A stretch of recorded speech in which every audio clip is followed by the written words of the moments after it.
Good afternoon, ladies and gentlemen of YouTube. Chucky 2009, and I have bought myself yet another angle grinder. So if you look over here at my angle grinder collection, I never actually set out to begin collecting angle grinders, but this is number 4, so I guess that's something I do apparently. If you look at my collection, I've got my Milwaukee here that I bought last summer, got my Makita here that I got about a year ago, and I've got my Porter cable, which I've had basically since I started welding. And if you look over here, the only real color we're missing is yellow. So yesterday it just happened to be a Tractor Supply, and I saw this fine box sitting there on sale for $69, and that's the reason I'm making this video today. I'm shooting this on Thanksgiving Day, and so if you guys see this video and you're like, I want one of those grinders, maybe you can head over to your local store, you know, tomorrow, Black Friday, and pick one up. Basically what this is the grinder itself. I don't know how many amps it is, it doesn't say anywhere on the box, and it comes with 5 of these little grinding wheels for $69. So I figured it wouldn't be a bad addition.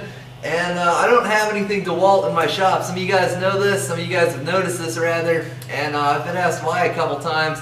And my reason for that is because I did not particularly enjoy going to high school. I thought it was a miserable experience, to be honest. And my whole school used Dewalt tools, so I kind of wanted multiple different other colors for in my shop here. But I guess I'm over that, and we're going to tear into this, try it out, and give it a shot today. So gonna shoot a little unboxing and grind some stuff with it. Yeehaw. Okay, YouTube, here we go. And now if you look down around here, you'll see all these tack welds from my stick electrode comparison adventures the other night. So yeah, I'll just tear into this box. That's probably what I'll try out this grinder on. This is quite the impressive box. That's one way to open it. Okay, tear into it, and if you look up in here, there's a smaller box and the bigger box. Oh, I see how they did that. Okay, so we'll get that out of there. And I'll just reach down in here, pull out this 5-pack of grinding discs. Never have too many of those. And I guess that's just some packing foam or something. We don't need that. Set this over here. Alright, now begins the official unboxing of the box that was in the box that we unboxed. So I'll set this here. Pull out me box cutter here, cut this tape here. Alright, hey, let's see what this box says actually. This is the Dewalt D28 402. I don't think we know how many amps it is. That's something I wondered when I bought it. But yeah, I still don't see that. It's 10 amps, it says on the back here. We've got all this useful information right back down here. So, okay. Just gonna tear into this. Ooh, nice. I like it. We have this actually very nice grip thing. It's made out of a rubbery plastic. We got the 2 different colors going on. I know I'm weird, but this is something I look for in a decent angle grinder. So I'll just set that off to the side. Owner's manual, aka manufacturer's opinion. And in here we have this fine, nice new grinder. And of course, the wrench that comes with it. Put that there. That does not look bad at all, YouTube. I like it. Quick change. This says quick change on it, yet it comes with a wrench. Wonder how that works. Okay, so now I've had this fine grinder out of its box for about 3 minutes, so let me give you a quick overview. First off, things I like. The grinding discs. They appear to be the exact same ones that I buy for $3 or $4 a piece, something like that. I mean, I was just wondering, maybe they were cheapened ones just to make this look like a really good deal. But these discs appear to be, you know, regular Dewalts, and they're not bad abrasives at all.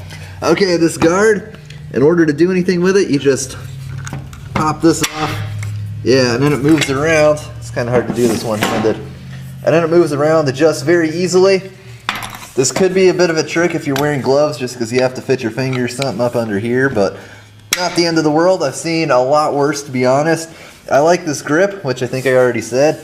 I like this this setup up here, which makes it a lot easier to set this thing down and have it not move. I mean, it's pretty well in place there. It's not going to flop over or anything on itself. Another thing I like, although I don't really use this, is the trigger lock on thing is great. You have this little button down here, so what we'll do is we'll flip the safety back, push the trigger down, then hold this button in, and now it's good. I mean, as much as I like my Makita and my Milwaukee here, the trigger locks on these are kind of a joke. Like on this Milwaukee, for instance, it's pretty much the same deal on the Makita. You know, you push it in, and then you hold it in like that. But the problem is, now if you go to hold the grinder, you're probably going to hold it in this area, and if you so much as bump it, you know, it turns itself back off. But here, you have this nice area down here to hold on to, so you can grind with the, you know, with the power locked on. That could be a pretty nice feature. Things I don't like. There's no place to screw this handle in to the top of the grinder, and that's something that, this one doesn't. Okay, yeah, that's the Porter cable that has that. You can see that's also not a feature that I really use, but I know some people do. Could be an issue for you. And good, bad, or indifferent, the texture of this plastic is, you know, it's a little bit different than the rest of these here. What don't I like about it? Well, I guess the main thing would be the design of this trigger.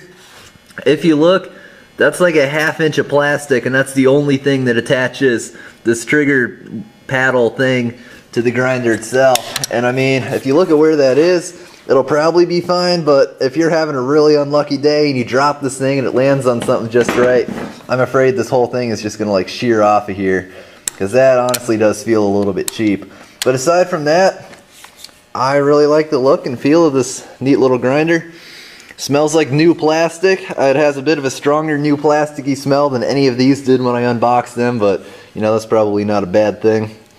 So I guess the only thing for us to do now is to plug it in, try it out on the remains of these tack welds here.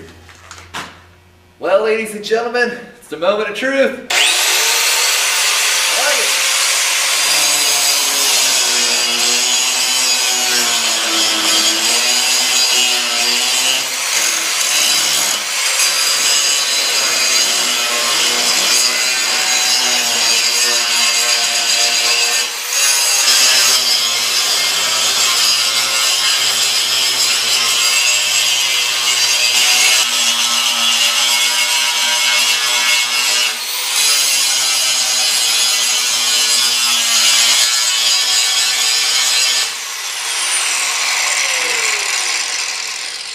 Alright, ladies and gentlemen, so I just got done spending a few minutes playing with my new toy here, and what do I think? Well, in 2 words, powerful, and it vibrates a lot. In fact, out of any of these 3 angle grinders here, well, I guess 4 now, I'd say the Dewalt shakes more than any of them, especially the Makita. The Makita's probably the smoothest. However, it's a lot more powerful than said Makita, and it costs less than all of them except this this pretty much entry-level Porter cable here. So for the money, it honestly seems like a pretty nice tool. I mean, 70 bucks for this thing, and it's almost as powerful as my Milwaukee over here, which is 100 bucks without any wheels. And so, like I said, for the money, seems like a pretty nice grinder. I'm happy with it, although it is starting to get a little bit warm, and these stay pretty much totally cool to the touch under normal usage. But anyway, like I said, I like it. And you'll probably be seeing a lot more of it in my videos to come. So anyway, thanks for watching. As always, don't forget to rate, comment, and subscribe for more. Happy Thanksgiving, everyone. Yeehaw.